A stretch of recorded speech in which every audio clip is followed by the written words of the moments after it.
नमस्कार दोस्तों, target with Maninder में आपका स्वागत है। मैं हूं आपके साथ आपका दोस्त मनिंदर माहुर।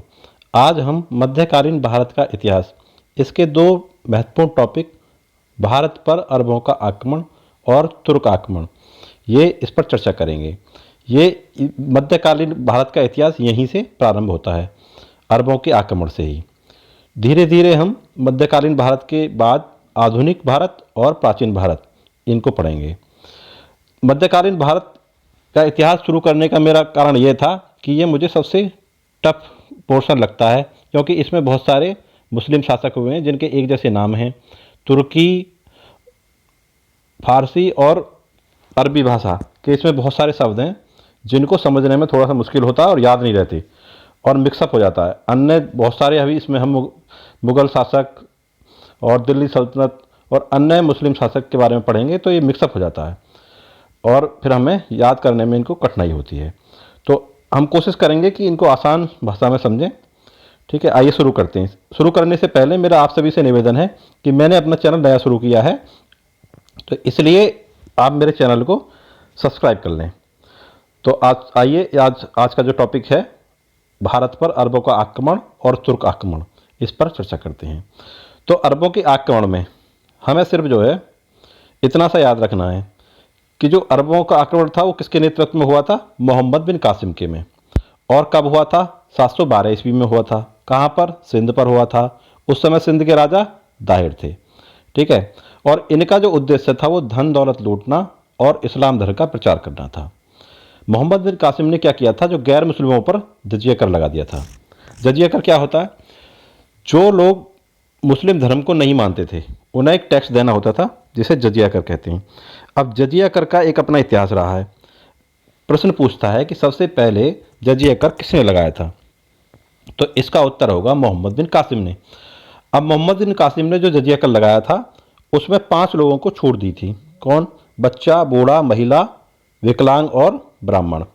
ठीक है, इसके बाद मध्यकालीन भारत में ही आगे एक शासक के बारे में आप पढ़ेंगे, फिरोज शाह तुगलक। उसने ब्राह्मणों पर भी जजिया कर लगा दिया था। ठीक है, उसके बाद अकबर ने जजिया कर को समाप्त कर दिया। फिर उसके बाद औरंगजेब ने जजिया कर फिर से लगा दिया और अंत में मोहम्मद शाह रंगीला, जो मुग़ल शासक ही था, उसने जजिया कर को हमेशा के लिए समाप्त कर दिया। तो ये जजिया कर का इतिहास है। इसके बारे में हम आगे भी पढ़ेंगे। जब इन सभी शासक के बारे में चर्चा करेंगे तब जजिया कर के बारे में आपको फिर से बताया जाएगा। तो आइए आज हम जो अरबों के आक्रमण के बारे में, जो मोहम्मद बिन कासिम है, इसको याद कैसे करेंगे? तो इसको याद ऐसे करना है कि मोहम्मद बिन कासिम धन दौलत लूटने आया था और उसने जजिया कर लगाया था। तो हम इसको ऐसे याद कर सकते हैं कि काश मोहम्मद बिन भारत नहीं आता, क्योंकि सबसे पहले आने वाला शासक यही था। तो ना तो लोगों को 1000 साल तक जजिया कर देना पड़ता, ना उनको धन और दौलत लूटी जाती। तो काश मोहम्मद बिन भारत नहीं आता। अब काश कासिम, इसमें एक वॉइस आ रही ना, काश कासिम, इसको आप रिलेट करें। ठीक है, इस तरह से आप इसको याद कर सकते हैं। ठीक है, अरब आक्रमण के बारे में हमें इतना ही पढ़ना है। अब आगे चलते हैं। आगे है तुर्क आक्रमण। अब तुर्क आक्रमण में जो सबसे ज़्यादा महत्वपूर्ण शासक है, जिसके बारे में सबसे ज़्यादा पढ़ना, वो है महमूद गजनी। ठीक है, और ये महमूद गजनी था, गजनी साम्राज्य का शासक था। लेकिन इसके साथ साथ इसके संस्थापक और अन्य 3 शासकों के बारे में भी हम जानेंगे। ठीक है, इनके बारे में भी प्रश्न पूछे जाते हैं। तो गजनी साम्राज्य के संस्थापक थे, वो थे अलप्तगीन। अलप्तगीन ने इसकी स्थापना की थी कब? 932 ईस्वी में। और उसके बाद शासक कौन हुआ? प्रीतगीन। उसके बाद सुबुक्तगीन और उसके बाद महमूद गजनी। ठीक है, अब इनको हम याद कैसे कर सकते हैं, ये देखिए। तो याद करने का एक ट्रिक है मेरे पास। ठीक है, अभी आप देखिए, ये आपको चित्र दिख रहा है, इसमें आमिर खान है, गजनी मूवी का। ठीक है, गजनी मूवी में ये क्या रहता है, इसको भूल जाता है, थोड़ी देर के लिए याद रहता है, अल्प समय के लिए, अल्प ज्ञान, अल्प समय। तो अल्पतगीन में से आप रिलेट करिए अल्प ज्ञान से, यानी अल्प समय के लिए उसको ज्ञान रहता है। ठीक है, तो आप जैसे ही गजनी नाम सुनोगे आपको याद आएगा अल्प समय के लिए उसको ज्ञान रहता था। तो इस तरह से आप इसको रिलेट कर सकते हैं। ठीक है, अल्पतगीन, अल्प ज्ञान, गजनी। ठीक, उसके बाद अगला शासक आता है प्रीतगीन। अब प्रीतगीन में आ रहा है प्रीत। प्रीत का मतलब होता है प्रेम। ठीक है, अब लोग पूछेंगे भाई कि इसकी ऐसी हालत कैसे हुई, इसको अल्प ज्ञान मतलब ऐसे कैसे भूल जाता थे? तो प्रीत प्रीत प्रेम प्रेम के कारण ये ऐसा हो गया था। ठीक है, आपने मूवी देखी होगी तो आप समझ सकते हैं। ठीक है, इस तरह से आप इसको प्रीतगीन, इससे इसको रिलेट कर सकते हैं। उसके बाद अगला शासक आता है सुबुक्तगीन। ये सुबुक्तगीन जो था ये मोहम्मद गजनी का पिता था। ठीक है, अब सुबुक्तगीन को कैसे याद रखेंगे? तो ये जो था मूवी का जो हीरो था ये आमिर खान, ये सुबह सुबह जो उठता था, सुबह उसको कुछ याद नहीं रहता था, सुबह उठता था तो मिरर में अपना बॉडी को देखता था, इसमें देखो लिखा हुआ सारी बॉडी पे। तो इसको जो है सुबह सुबह सब ज्ञान आता था, उस टाइम पे सुबह सुबह ज्ञान आता था। ठीक है, पूरा भूल जाता था, सुबह सुबह इसको दोबारा से ज्ञान लेना पड़ता था। ठीक है, तो इस तरह से आप तीनों शासक को याद कर सकते हो। अगर आप सीधे सीधे याद कर सकते हो तो बहुत अच्छा है। ठीक है, लेकिन क्या ये अभी तो आपको याद हो जाएंगे, लेकिन आप जो अन्य शासक के बारे में पढ़ेंगे, क्योंकि अभी बहुत सारे मुस्लिम शासकों के बारे में आपको पढ़ना है, तो उस समय क्या मिक्सअप हो जाता है। ठीक है, लेकिन आप शायद नहीं भूलोगे, मुझे लग रहा है कि जैसे ही आप गजनी का नाम आपके दिमाग में आएगा तो आपको उसके अल्प ज्ञान, उसके प्रेम के कारण जो उसको अल्प ज्ञान वाली स्थिति हो गई थी। ठीक है, और सुबह सुबह वो ज्ञान लेता था। ठीक है, सुबह सुबह सारी चीज़ें दोबारा से याद करता था। ठीक है, आपको याद आ जाएंगी। उसके बाद है महमूद गजनी। इसको याद करने में आपको कोई समस्या नहीं हुई, क्योंकि इसमें ऑलरेडी गजनी लगा हुआ है।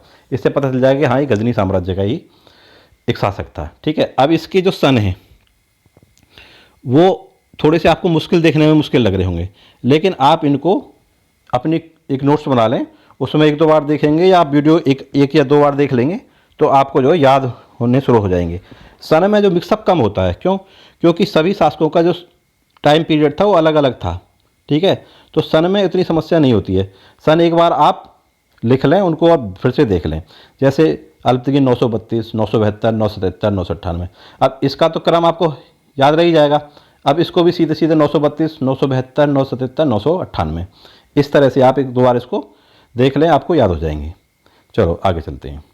अब ये शासक हो गए। अब ये शासक कब गद्दी पर बैठे, ठीक है, इन्होंने क्या कार्य किए, उन्हीं के बारे में हमको पढ़ना है। चलो आगे चलते हैं। अभी जैसे हम पढ़ रहे थे कि अल्पतगीन ने इसकी स्थापना की थी 932 में। ठीक है, अल्पतगीन के बाद कौन बैठा गद्दी पर? प्रीतगीन। और प्रीतगीन कब बैठा था? 972 में। ये कम समय के लिए बैठा था, 5 वर्ष के लिए। ठीक है, और इसने क्या किया था? पंजाब के शाही वंश के राजा जयपाल पर आक्रमण कर दिया था। ठीक है, और जयपाल को क्या करनी पड़ी थी? संधि करनी पड़ी थी।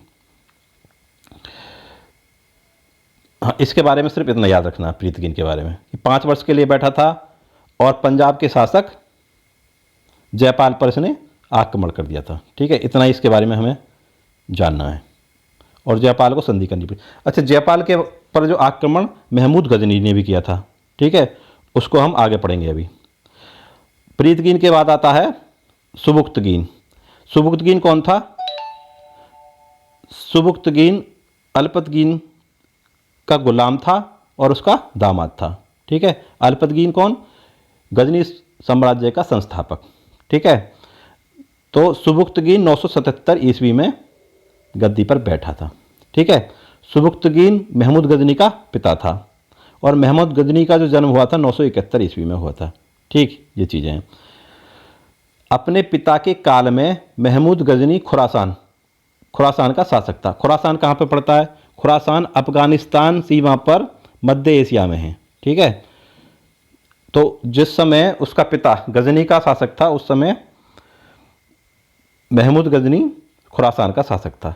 ठीक है, ये हमें याद रखना। ये कई बार क्वेश्चन पूछा जाता है कि महमूद गजनी अपने पिता के काल में कहाँ का शासक था, तो इसका उत्तर है खुरासान का शासक था। ठीक है, अब वो 27 वर्ष की उम्र में 998 ईस्वी में गद्दी पर बैठा। ठीक है, ये सन एक बार आप क्रम से लिख लें, आप एक दो बार इनको दोहराएंगे तो आपको आसानी से याद हो जाएंगी। अब गद्दी पर बैठ गया। अब इसने जितने भी कार्य किए अब उनके हम एक बार से देख लेते हैं। कार्य क्या क्या इसने? सिर्फ आक्रमण ज़्यादा किए थे, तोड़फोड़ की थी, लूटपाट की थी। ठीक है, उसी के बारे में हमें जानना है कि कहाँ पर आक्रमण किया, कितनी तोड़फोड़ की, कितना लूटपाट की। तो इसने 17 बार आक्रमण किया था। महमूद गजनी ने भारत पर 17 बार आक्रमण किया था। ठीक है, 17 आक्रमण हम इसके नहीं पढ़ेंगे, हम इसके 5 या 6 इंपॉर्टेंट जो चर्चित आक्रमण हैं उन्हीं के बारे में जानेंगे। तो इसका जो सबसे पहला आक्रमण था 998 में बैठा। ठीक, उसके बाद इसने एक साल 999 में आराम किया। ठीक है, 1000 में पेशावर पर आक्रमण कर दिया। पेशावर अभी मौजूदा स्थिति में पाकिस्तान में है, पहले ये भारत का हिस्सा था। ठीक है, और 1000 उसके जस्ट 1 साल बाद मैंने बताया था कि राजा जयपाल, जिस पर प्रीतगिरी ने भी आक्रमण किया था, ठीक है, उस पर इसने आक्रमण किया, जयपाल पर। कब? 1001 ईस्वी में। ठीक है, इसके बाद 1008 में हिमाचल प्रदेश का नगरकोट मंदिर, आप कभी देवी जी के मंदिर में गए हो, प्रसिद्ध मंदिर है, वहाँ पर आक्रमण किया था 1008 ईस्वी में। ठीक है, उसके बाद 1013 में थानेश्वर हरियाणा में चक्र स्वामिनी की कांस्य निर्मित आदमकद मूर्ति को गजनी भेजकर रंगभूमि में रखवाया। ठीक है, अब ये थानेश्वर जो है हरियाणा में है, और थानेश्वर आप जब प्राचीन भारत पढ़ोगे तो इसका नाम एक बार और आएगा कि ये वर्धन वंश के एक शासक हर्षवर्धन की राजधानी थी थानेश्वर। ठीक है, चलो जब यह प्राचीन भारत पढ़ेंगे तब इसके बारे में जानेंगे। और तो अभी हमें सिर्फ यहाँ पे याद रखना है कि थानेश्वर जो हरियाणा में है, वहाँ पर एक चक्र स्वामिनी की मूर्ति, कौन सी, इस तरह की मूर्ति थी वो, इसको ले गया वो और गजनी भिजवा कर कहाँ रखवा दिया था? रंगभूमि में रखवा लिया उसने। ठीक है, इससे अगला जो आक्रमण है, अभी इन आक्रमण को हम मैप में देखेंगे एक बार। उसने एक पैटर्न में आक्रमण किया था, वो पहले धीरे धीरे आगे बढ़ता था। ठीक है, तो वो मैप में हम एक बार दोबारा से दोहरा लेंगे इसको। 1018 ईस्वी में पहली बार गंगा पार करके मथुरा, कन्नौज और बुलंदशहर जैसे शहरों को उसने लूटा था। ठीक है, इसके बाद इसका सबसे जो बहुचर्चित, जिसकी सबसे ज़्यादा चर्चा होती है, सोमनाथ मंदिर पर आक्रमण। सोमनाथ मंदिर कहाँ पर है? सौराष्ट्र में है, गुजरात में। सौराष्ट्र है जगह एक, वहाँ पर गुजरात में, वहाँ पर है। कब आक्रमण किया था? 1025 में किया था। इसने वहाँ से 20 लाख दिनार की संपत्ति लूट ली थी। ठीक है, जब वो लूट रहा था तो वहाँ पर अनिलवाड़ा के शासक, अनिलवाड़ा कहाँ है? अनिलवाड़ा गुजरात की प्राचीन काल में राजधानी थी उस समय पर। ठीक है, वहाँ के शासक ने सोमनाथ मंदिर की मदद करनी चाहिए, तो क्या किया? गजनी ने उस पर भी आक्रमण कर दिया और उसको भी हरा दिया। अब जब ये लूटपाट करके वापस जा रहा था, अभी मैं आपको मैप में दिखाऊंगा। ठीक है, लूटपाट करके जो वापस जा रहा था, तो इसको वापस जो जाना था वो हरियाणा से और पंजाब से जाना था। अब हरियाणा और पंजाब में आपको पता है कि जाट बाहुल्य क्षेत्र है, वहाँ पर जाटों ने इसको रोक लिया और जाटों से इसका युद्ध हुआ और जाटों ने इससे कुछ संपत्ति छीन ली, इसकी कुछ इससे संपत्ति लूट ली। ठीक है, 1025 में आया था ये, 1025 में इसने लूटपाट की सोमनाथ मंदिर में। ठीक है, तो उसी समय जाटों से इसका आमना सामना हुआ और जाटों ने इससे क्या की? इसकी संपत्ति लूट ली थी। ठीक है, अब 1025 में चला गया वापस, 1026 में पहुंचा होगा, जस्ट 1 साल बाद, यानी 2 साल बाद, 25 के 2 साल बाद 1027 में ये वापस आया और इसने जाटों पर आक्रमण कर दिया। ठीक है, तो ये प्रश्न पूछा जाता है कि महमूद गजनी का अंतिम भारत में आक्रमण किस पर किया था? तो सबसे अंत में उसने किया था जाटों पर आक्रमण। ठीक है, और 1030 ईस्वी में इसकी मृत्यु हो गई थी। ठीक है, ये तो इसके आक्रमण हुए। अब इसके बारे में कुछ और चीज़ें जानते हैं। खैबर दर्रा, जिसे भारत का प्रवेश द्वार कहते हैं, से प्रवेश करके बार बार भारत आता था। ठीक है, अब देखिए, ये खैबर दर्रा है। दर्रा क्या होता है? दर्रा होता है 2 पर्वतों के बीच से जो रास्ता होता है उसे कहते हैं दर्रा। अब आप देख रहे हैं इसमें 2 पर्वत हैं, उनके बीच का रास्ता है। ठीक है, अब ये खैबर दर्रा है, और खैबर दर्रा है कहाँ पे?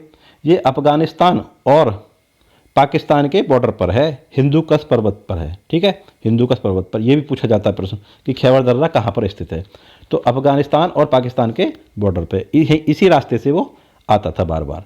ठीक है, अब देखिए मैप में, अब पहले इधर से कहीं से आता था वो, इधर से आता था। ठीक है, इधर से आता था अफगानिस्तान साइड से। तो अब यहाँ पर पाकिस्तान में उसने लूटपाट की पेशावर में 1000 ईस्वी में। ठीक है, और 1000 के बाद आया, 1001 में कहाँ पर आया? पंजाब पे। ठीक है, राजा जयपाल के पास। ठीक है, उसको जयपाल पर आक्रमण किया था।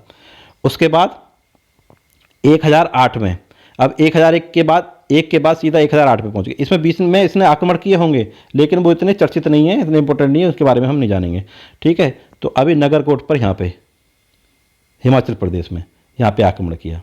ठीक है, उसके बाद 1013 में हरियाणा में यहाँ पर वो जो चक्र स्वामिनी की मूर्ति को ले गया था गजनी में। ठीक है, वो यहीं से ले गया था थानेसर से। ठीक है, उसके बाद 1018 में 3 जगह पे अभी हमने देखा था कि बुलंदशहर, कन्नौज और मथुरा में, यहाँ तक यहाँ। और फिर 1025 में अब देखो, पहले हिमाचल प्रदेश आया, फिर थोड़ा आगे बढ़ा हरियाणा आया, फिर आगे बढ़ा उत्तर प्रदेश में पहुंच गया था। ठीक है, अब 1025 में सीधा ये गुजरात में आया, सोमनाथ मंदिर में लूटपाट की, और जो लूटपाट करके वापस जा रहा था यहाँ से, यहीं से जाना था इसको, तो यहीं पे इसको जाटों ने इससे कुछ संपत्ति छीन ली थी। अब संपत्ति छीन ली थी तो उसको रख के वापस आया, और फिर वापस दोबारा से यहाँ हरियाणा में उनसे युद्ध करने आया था, और 1030 ईस्वी में इसकी मृत्यु हो गई। इतना सा हमें इसके बारे में याद रखना है। ठीक है, अब इसको कुछ जो है उपाधियाँ मिली हैं। ठीक है, अब उपाधियों को एक बार हम देख लेते हैं। इसको 2 उपाधि मिली हैं, उपाधि तो ज़्यादा है लेकिन 2 जो हैं उनको याद करने में थोड़ी दिक्कत होती है। ठीक है, तो पहली है यामीन उद दौला, जिसका अर्थ होता है खलीफा का दाहिना हाथ, और दूसरी है यामीन उल मिल्ला, जिसका अर्थ होता है मुसलमानों का रक्षक। देखो अब इसको याद कैसे करोगे आप। अब इतने सारे शासक हुए हैं, बहुत सारे शासक हुए हैं, और उनको बहुत सारी उपाधियाँ मिली हैं, तो सब मिक्सअप हो जाता है। ठीक है, तो इनको थोड़ा सा हम कोई हिंट बना लेते हैं जिससे हमें याद आ जाए। ठीक है, अब ये दोनों उपाधियाँ बगदाद के खलीफा ने इसको दी थी। उस समय एक प्रचलन था कि कोई भी जो मंजूरी है या कोई भी उपाधि है, वो उसकी परमिशन या कुछ भी कार्य कर रहे हैं आप, या कोई भी शासन कर रहे हैं, या कहीं का भी कोई शासक बन रहे हैं, तो बगदाद के खलीफा से उनको मंजूरी लेनी पड़ती थी। ठीक है, तभी वो शासक माना जाता था, वरना नहीं। ठीक है, तो बगदाद के खलीफा ने उसको 2 उपाधियाँ दी थी, यामीन उद दौला और यामीन उल मिल्ला। ठीक है, अब इसको कैसे याद रख सकते हैं। यामीन दोनों जगह यामीन आ रहा है ना, दोनों जगह इसमें यामीन आ रहा है, यामीन इसमें आ रहा है और इसमें भी ये यामीन आ रहा है। तो यामीन से हम रिलेट कर सकते हैं यामिनी गौतम। यामिनी गौतम कौन है? एक हीरोइन है, ये वाली देखो। ठीक है, यामिनी गौतम एक हीरोइन है, और गजनी एक फिल्म का नाम है। ठीक है, तो हीरोइन और फिल्म को आप आपस में रिलेट कर सकते हो। ठीक है, हमें याद आ जाएगा यामिन जैसे शब्द आप पढ़ोगे, अभी आप देख लोगे। ठीक है, एग्ज़ाम में जब आपके सामने आएंगे गजनी और यामिन, तो आप कर दोगे, इस पर टिक कर दोगे। ठीक है, क्योंकि आपको याद आ जाएगा कि हाँ यामिनी गौतम जो है एक हीरोइन है, और यामिन एक मूवी का, गजनी एक मूवी का नाम है। ठीक है, तो उससे आप ऐसे रिलेट करके याद कर सकते हो। अगर आप सीधा याद कर सकते हो तो फिर तो बहुत ही बढ़िया, फिर तो कोई दिक्कत नहीं है। ठीक है, अब आगे उसकी एक और उपाधि मिली है उसको, मूर्ति भंजक अथवा बुत सिकन। ठीक है, मूर्ति भंजक का अर्थ होता है मूर्ति को तोड़ने वाला, और बुत सिकन का भी अर्थ ये होता है। मूर्ति भंजक हिंदी में है, बुत सिकन आपका उर्दू में है। ठीक है, तो उसको आपने देखा था कि बहुत सारे मंदिरों पर इसने आक्रमण किया, मूर्तियों को तोड़ा, उन पर नुकसान पहुंचाया, इसलिए इसको क्या कहते थे? मूर्ति भंजक या बुत सिकन।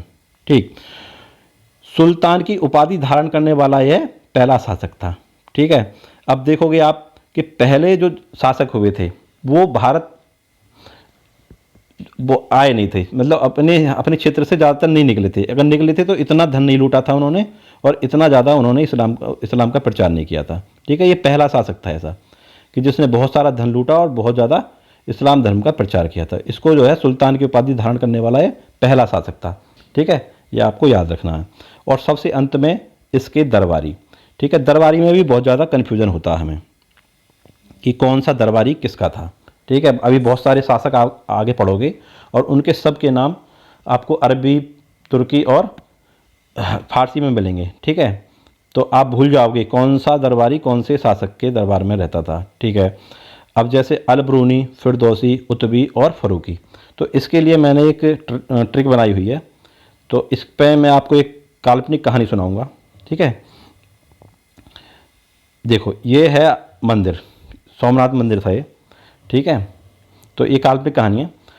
तो इसमें जब ये आक्रमण करने जा रहा था, ठीक है, तो वहाँ के पुजारी ने उसे रोका, बोला अल बरूनी, अरे बरूनी, बरने का मतलब होता है एंटर करना। अरे बरूनी मतलब एंटर ना कर, अरे एंटर ना कर, ठीक है, बरूनी। फिर दोषी, तुझे दोष लग जाएगा, फिर दोषी साबित हो जाएगा, दोष लग जाएगा तुझे, ठीक है। और वो नहीं माना, एंटर कर गया और उसने उत्पाद मचाया लूटपाट की, ठीक है। उसके बाद फारूकी, जो भारत की जनता थी उसके मन में उसके प्रति बेरुखी बढ़ गई। क्यों? क्योंकि ये तो ठीक नहीं है भाई, हमारी संस्कृति को नुकसान पहुंचा रहा है, ठीक है। तो इस तरह से आप इसको याद कर सकते हो। अगर आपकी मेमोरी अच्छी है, आप सीधा याद कर रहे हो, तो उससे अच्छी बात कोई हो ही नहीं सकती है, ठीक है। तो अगर वीडियो आपको अच्छा लगा हो तो आप लाइक ज़रूर कर दें, और अगले वीडियो में मैं इसी जो आज हमने पढ़ा है इसी की जो प्रैक्टिस सेट में लेकर आऊँगा, उसमें आपके बहुविकल्पीय प्रश्न होंगे, उससे आप चेक कर सकते हैं कि आपकी जो तैयारी कैसी हुई, आपको कितना याद हुआ, ठीक है। नमस्कार, धन्यवाद।